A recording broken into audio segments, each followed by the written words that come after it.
கர்த்தருடைய பரிசுத்த நாமத்திற்கு மகிமை உண்டாகட்டும். எனக்கு அன்பான சகோதர சகோதரிகளுக்கு ஆண்டவராகிய இயேசு கிறிஸ்துவின் இனிய நாமத்தில் நல்வாழ்த்துகளையும் வணக்கத்தையும் தெரிவித்துக் கொள்கிறேன். காலைதோறும் கர்த்தருடைய வார்த்தை என்ற தலைப்பில் நாம் வேத வசனங்களை தியானித்து வருகிறோம். இன்றைக்கு தியானத்திற்கு நாம் எடுத்துக்கொண்ட வேத வசனம் நீதிமொழிகள் 13ஆம் அதிகாரம் 12ஆம் வசனம். நெடுங்காலமாய் காத்திருத்தல் இருதயத்தை இழக்க பண்ணும், விரும்பினது வரும்போதோ ஜீவ விருட்சம் போல் இருக்கும். மனுஷனுடைய வாழ்க்கையில் தோல்விகளுக்கு மேல் தோல்வி வரும்போது அவர்களால் அதை தாங்கிக் கொள்ள முடியாது. அவர்களுடைய வேதனை அதிகரிக்கும், எதிர்பார்ப்பும் அதிகமாயிருக்கும். இவர்களுக்கு நன்மை மறுக்கப்படவில்லை, ஆனாலும் நன்மை ஏற்ற காலத்தில் கிடைக்காமல் காலதாமதமாகிறது. நன்மையை பெற்றுக்கொள்வதற்கு இவர்கள் நெடுங்காலமாய் காத்திருக்கிறார்கள். அதிகமாய் காத்திருந்தால் நம்முடைய இருதயம் சோர்ந்து போகும். நெடுங்காலமாய் காத்திருத்தல் இருதயத்தை இழைக்க பண்ணும். நாம் ஒரு காரியத்திற்காக காத்திருக்கும் போது நம்முடைய இருதயத்தில் சோர்வு உண்டாகலாம்.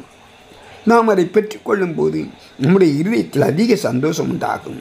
நாம் காத்திருக்காத காரியம் எதிர்பாராமல் நமக்கு கிடைப்பதை விட காத்திருக்கும் காரியம் நமக்கு கிடைப்பதே அதிக சந்தோஷம்.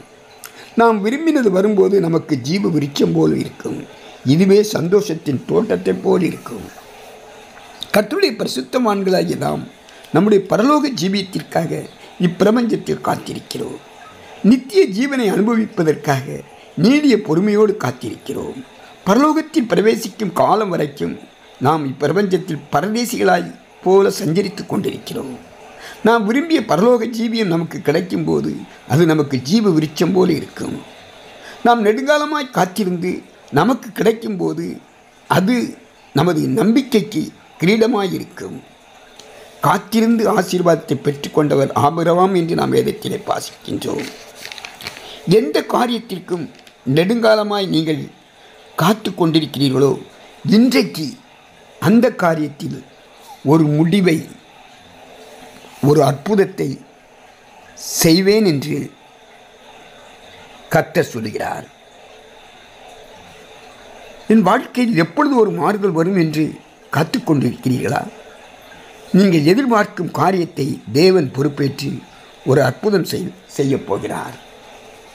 நன்மைக்காக காத்திருக்கிறீர்களா? சோர்ந்து போக வேண்டாம். வருகிற நாட்களில் நம்முடைய தேவன் நன்மையை செய்யப் போகிறார். நீதி நியாயத்திற்காக காத்திருக்கிறீர்களா? நிச்சயமாகவே முடிவு உண்டு. உன் நம்பிக்கை வீண் போகாது. எரேமியா 29ஆம் அதிகாரம் 11ஆம் வசனத்திலே கர்த்தர் சொல்கிறார், நீங்கள் எதிர்பார்த்திருக்கும் முடிவை உங்களுக்கு கொடுக்கும்படிக்கு நான் உங்கள் பேரில் நினைத்திருக்கிற நினைவுகளை அறிவேன் என்று கர்த்தர் சொல்கிறார். அவைகள் தீமைக்கல்ல, சமாதானத்துக்கு ஏதுவான நினைவுகளே. இந்த வாக்குத்தத்தத்தை நிறைவேற்றுகிற கர்த்தரை நம்பி அவரை விசுவாசித்தால் அவர் நமக்கு காரியங்களை வாய்க்கச் செய்வார். ஆமென்.